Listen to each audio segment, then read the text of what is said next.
കുറേ കൊല്ലങ്ങൾക്ക് ശേഷമാണ് കേരളത്തിൽ ആദ്യമായി 3 താമര വിരിഞ്ഞത്. ആദ്യം വിരിഞ്ഞത് ഒറ്റ ഒരു താമരയായിരുന്നു ഒ രാജഗോപാലൻ്റെ നേതൃത്വത്തിൽ നേമത്ത്. അത് വി ശിവൻകുട്ടി പൂട്ടി. പക്ഷേ ഈ 2026 വി ശിവൻകുട്ടിയുടെ നിയമം പിടിച്ചെടുത്താണ് രാജീവ് ചന്ദ്രശേഖർ പ്രതികാരം ചെയ്തത്. കൂടാതെ കഴക്കൂട്ടവും ചാത്തന്നൂരും ഇപ്രാവശ്യം BJP നേടി. അതിൽ ചാത്തന്നൂർ ചരിത്രമായി മാറിയിരിക്കുകയാണ്. ആരും ചാത്തന്നൂർ പ്രതീക്ഷിച്ചിരുന്നില്ല. സൈലൻ്റായി വന്ന് ചാത്തന്നൂർ നേടിയിരിക്കുകയാണ് BB ഗോപകുമാർ. BB ഗോപകുമാർ അവിടുത്തെ ജനകീയ നേതാവാണ്. ജനങ്ങളുടെ പ്രശ്നങ്ങൾ പരിഹരിച്ചുകൊണ്ട് നടക്കുന്ന, ജനങ്ങളുടെ പ്രശ്നങ്ങൾ തീർക്കുന്ന BJPയുടെ അവിടുത്തെ വലിയേട്ടൻ എന്നറിയപ്പെടുന്ന ബിഗ് ബ്രദർ നേതാവാണ് BB ഗോപകുമാർ. ചാത്തന്നൂരുകാരുടെ ഹീറോ ആണ്.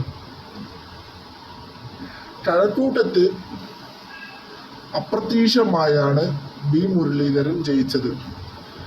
ആദ്യം ഒരു റൗണ്ടിൽ മാത്രമായിരുന്നു വി മുരളീധരന് കഴക്കൂട്ടത്തിൽ ലീഡുണ്ടായിരുന്നത്. പക്ഷേ അവസാന റൗണ്ടുകളിൽ വി മുരളീധരൻ കടന്നു കയറി വിജയിച്ചു. നേമത്ത് ആദ്യം തൊട്ടേ ലീഡ് പിടിച്ചിരിക്കുന്നത് രാജീവ് ചന്ദ്രശേഖറാണ്. ആ ലീഡ് ഒരു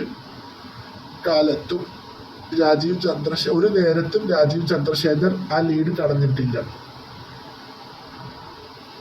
വി ശിവൻകുട്ടിക്ക് നേമത്ത് ഒരു പ്രാവശ്യം പോലും ലീഡ് എടുക്കാൻ കഴിഞ്ഞിട്ടില്ല. അത്രയുമുണ്ട് ശിവൻകുട്ടിയോടുള്ള ജനങ്ങളുടെ വെറുപ്പ്. ശബരിനാഥിന്റെ വോട്ടുകൾ ശിവൻകുട്ടിക്ക് തിരിച്ചടിയായി.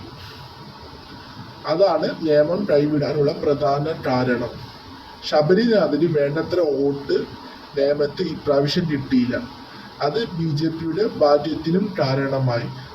പിന്നെ കൂടാതെ നേമത്തുള്ള എല്ലാ ജനങ്ങളും രാജീവ് ചന്ദ്രശേഖരനെ സപ്പോർട്ട് ചെയ്യുന്നവരാണ്.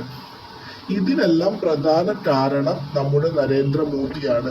നരേന്ദ്രമോദിയുടെ ഭരണത്തിലുള്ള നേട്ടമാണ് കേരളത്തിൽ ഈ വിജയത്തിന് പ്രധാന കാരണം.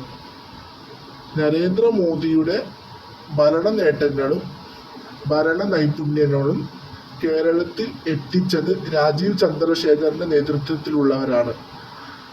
അങ്ങനെ ഇവിടെ BJP വളർന്നുകൊണ്ടിരിക്കുകയാണ്. അതിൻ്റെ ഇതായിട്ടാണ് കേരളത്തിൽ 3 താമരകൾ വിരിഞ്ഞത്.